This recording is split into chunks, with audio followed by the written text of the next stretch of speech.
खुलुमबाय स्टुडियाव दं आंखिलिका ब्रह्म 2024 मायथाइनि 15 आरो 16 नभेम्बराव गोदान दिल्लीनि साई इन्दिरा गान्धी स्टेडियामाव बड'लेण्डनि हारिमु राव आरो दोरोंफोरनि मोनसे गिदिर फोरबो जानो थांगासिनो दं। गिबि खेबनि थाखाय 2024 मायथाइनि नभेम्बर दाननि 15 आरो 16 खालाराव गोदान दिल्लीनि साई इन्दिरा गान्धी स्टेडियामाव खुंजानो गोनां बड'लेण्ड महाउत्सव हाबाफारिनि सायाव एबसुनि आफादगिरि दिपेन बर'आ माखासे गोनांथार बाथ्राफोरखौ खौरांगिरि मेलनि गेजेरजों फोरमायथिदों। 2024 मायथाइनि फैगौ नभेम्बर दाननि 15 आरो 16 खालाराव जानो गोनां बड'लेण्ड महाउत्सव हाबाफारियाव बड'लेण्डआव थानाय बर' हारिनि मोनसे जिउ गोनां दिन्थिफुंनाय राव आरो दोरोंफोरखौ दिन्थिनाय खौसेथिखौ बांहोनायजों लोगोसे ओनसोलनि हारिमुआरि बायदि रोखोमखौ फालिनाया बेरखांगोन। लोगोसे जानो गोनां बे बड'लेण्ड महाउत्सव हाबाफारियाव हांख्रायनाय बायदियै हादरनि गाहाय मन्त्रि नरेन्द्र मोदी, ट्राइबेल मन्त्रि जुएल अराम, महर्षि वाल्मीकि संस्कृति विश्वविद्यालयनि vice chancellor professor Ramesh Bhardwaj आरो दिल्ली मुलुगसोलोंसालिनि प्रफेसर योगेश सिंहजी बिथांमोना बाहागो लागोनखौ फोरमायथिदों।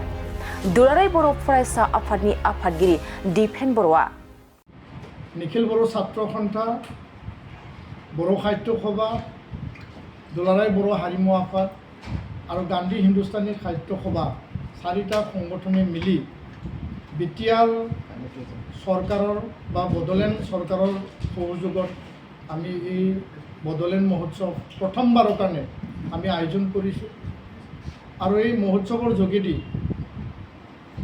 बड'लेण्ड अंचल बसबास करा मूलके बड़ोसकলৰ कला संस्कृति भाषा शिक्षा और आटाइबोर दिश सामरी पेলাই এই महोत्सवत विशेष এটা आयोजन करिছো। লগতে সমান্তৰালভাৱে বড়োলেণ্ড অঞ্চলত বা বিটিআৰত বসবাস কৰা আন আন জাতি জনগোষ্ঠী সেই অঞ্চলত যিখিনি খিলঞ্জীয়া জাতি জনগোষ্ঠী আছে তেওঁলোকৰ সাংস্কৃতিক কাৰ্যসূচী আৰু আন আন কাৰ্যসূচী আমি একেলগে ৰাখিছোঁ হিচাপে আমি স্থাপন কৰিছোঁ।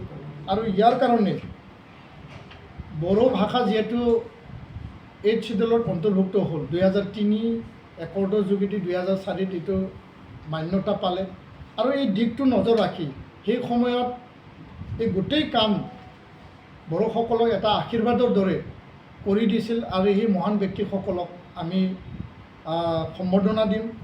এলকে আদৱানী ডাঙৰীয়া তেখেতক আমি সম্বৰ্ধনা জনাম। তেওঁ যদিও সভাত আহিব নোৱাৰিব তেওঁক আমি ঘৰত যাই পেলাই সম্বৰ্ধনা দিয়াৰ কাৰণে আমি চিন্তা চৰ্চা কৰিছোঁ।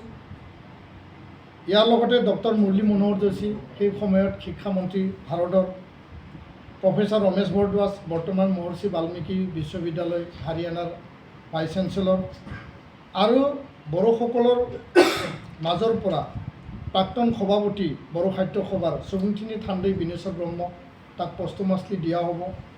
সৰ্বাং সুবুং বিহুৰাম বড়ো প্ৰাক্তন সাধাৰণ সম্পাদক বড়ো সাহিত্য সভাক তাক পষ্টমাছলি আমি দিয়া প্ৰদান কৰা হ'ব। যি বিটিআৰত বা বড়োলেণ্ডত অসমত শান্তি এটা प्रतिष्ठा हल शांति जी घूरी आहिल और समान्तरालभावे बिटिआर शांति चुक्ति रूपायणर काम इतना चलि आछे और लगते সেই শান্তিক এটা এজেন্ডা हिसाबे লৈ পেলাই আগন্তুক দিনত জাতীয় দল সংগঠনসমূহে বিভিন্ন দিশত আমি কাম কৰি আছোঁ আৰু এই দিশত চৰকাৰো শান্তি প্ৰতিষ্ঠা আৰু উন্নয়নৰ হকে কাম কৰি আছে। এই বড়োলেণ্ড মহোৎসৱত আমি 2 দিনীয়া কাৰ্যসূচীত বিশেষ কিছু কাৰ্যসূচী আমি ৰাখিছোঁ। প্ৰথম দিনা 15 তাৰিখে ৰাতিপুৱা ভাগত আমাৰ পতাকা উত্তোলন থাকিব চাৰিটা সংগঠনত আৰু ইয়াৰ লগতে উপেন ব্ৰহ্মৰ প্ৰতিমূৰ্তিত আমি পুষ্পাঞ্জলি অৰ্পণ কৰিম আৰু 6:30 4:06 বজা সন্ধিয়া দেশৰ ভাৰতৰ মাননীয় প্ৰধানমন্ত্ৰী নৰেন্দ্ৰ মোদী ডাঙৰীয়া সেই অনুষ্ঠানত উপস্থিত থাকিব। তেওঁ আমি নিমন্ত্ৰণ জনাইছোঁ। তেওঁ এতিয়ালৈকে আমাক সন্মতি প্ৰদান কৰিছে তেওঁ অফিচৰ পৰা। তো ইয়াৰ কাৰণে অসম চৰকাৰৰ তৰফৰ পৰা লাগি আছে আৰু বিভিন্ন তৰফৰ পৰা লাগি আছে। কাৰ্যসূচী সন্ধিয়া আমাৰ কালচাৰেল ইভিনিং কাৰ্যসূচী হ'ব। 16 তাৰিখ যেহেতু এটা বিশেষ দিন বড়োসকলৰ কাৰণে আমাৰ কলা সাহিত্য আৰু আন আন দিশৰ কাৰণে বড়ো সাহিত্য সভাৰ 73তম প্ৰতিষ্ঠা দিৱস হয়, ফাউণ্ডেশ্যন ডে। আৰু এই দিনটো আমাৰ কাৰণে এটা বিশেষ দিন। আৰু ইয়াৰ কাৰণে ৰাতিপুৱা ভাগত বড়ো সাহিত্য সভাৰ পতাকা উত্তোলন কৰিব ডক্টৰ সুৰত নাৰ্জাৰী সভাপতি তেখেতে। ইয়াৰ পিছত আমাৰ শ্বহীদসকলক শ্ৰদ্ধাঞ্জলি অৰ্পণ হ'ব।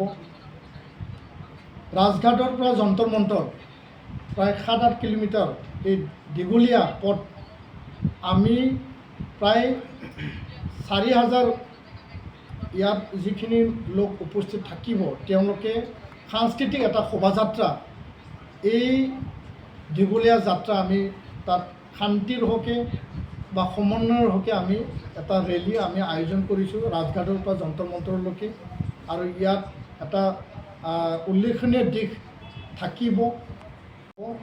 6 বজাত আমি অন্য এটা কাৰ্যসূচী ৰাখিছোঁ, ইণ্টাৰনেশ্যনেল বড়ো কালচাৰেল মিট আৰু discussion on building sustainable and vibrant Bodoland region through culture আৰু টুৰিজিম।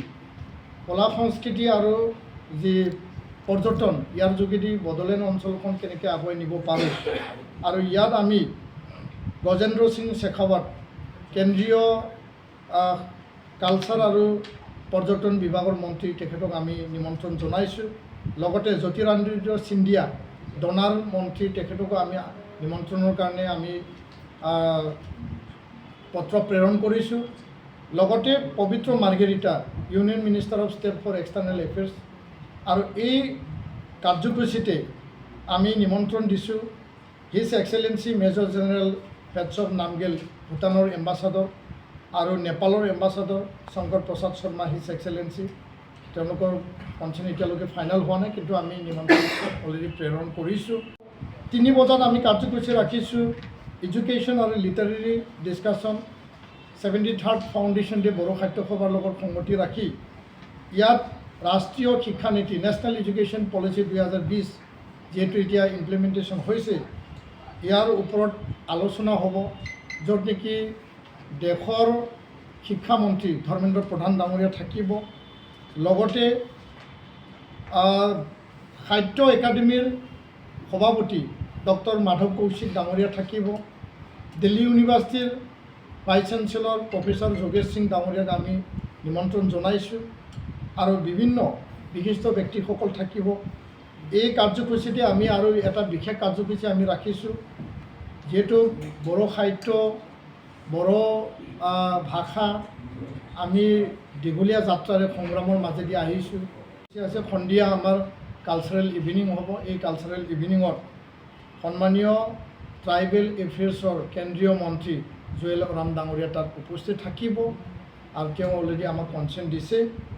আৰু লগতে এজন বিশিষ্ট ক্লাছিকেল ডান্সাৰ, তেওঁ সাংসদো হয় ৰাজ্যসভাৰ, সোণাল মানসিং ডাঙৰীয়ানীক আমি নিমন্ত্ৰণ জনাইছোঁ।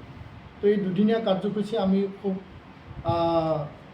এটা গাম্ভীৰ্যপূৰ্ণ মাজেদি আমি পাৰ কৰিব বিচাৰিছোঁ বা আয়োজন কৰিব বিচাৰিছোঁ, য'ত নেকি 5,000 গেডাৰিং তাত আমি অসমৰ পৰা, বডোলেণ্ড অঞ্চলৰ পৰা বা নেপালৰ মেচে, ৱেষ্ট বেংগলৰ আমাৰ বড়োসকল, মেঘালয়, নাগালেণ্ড বিভিন্ন অঞ্চলৰ পৰা আহিব।